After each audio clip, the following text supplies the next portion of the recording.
బంగారు కొండ సడి చేయకుండా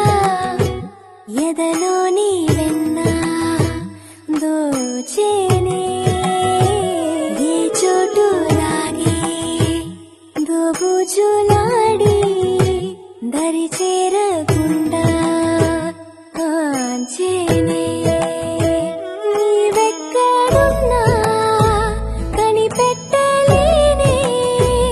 కనిపించవే